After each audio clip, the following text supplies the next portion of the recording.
మా ఊరి పేరు మార్చండి సారు అంటూ ఓ గ్రామస్తులైతే ప్రభుత్వానికి విన్నవించుకుంటున్నారు. అంటే అక్కినేపేట మండలంలోని ధర్మారం, అంటే మీరు చూడండి బోర్డు, ఇది ధర్మారం అని ఇక్కడ మనకి బోర్డు కనబడుతుంది. కానీ వాళ్ళ ఆధార్ కార్డులలో కానీ వాళ్ళకు ఉండేటువంటి డాక్యుమెంట్స్ ఏవైతే ఉంటాయో ఆ డాక్యుమెంట్స్లలో ఎక్కడా కూడా ఈ ధర్మారం అనేది కనబడదు. అంటే దొంగల ధర్మారం అని ఈ గ్రామం పేరు ఉంటుంది.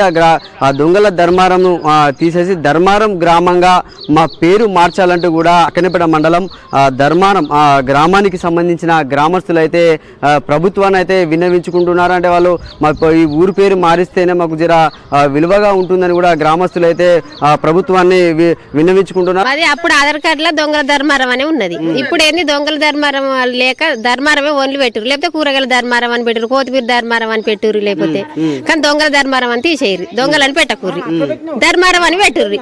కాదంటే వెనకడ వాళ్ళు ఎట్లా చేసిరో పెద్దలు మాకేం తెలుసు, వాళ్ళు అట్లా పెట్టిరట దొంగల ధర్మారం అని, అది తీసేయాలి, ధర్మారం అని పెట్టుర్రి.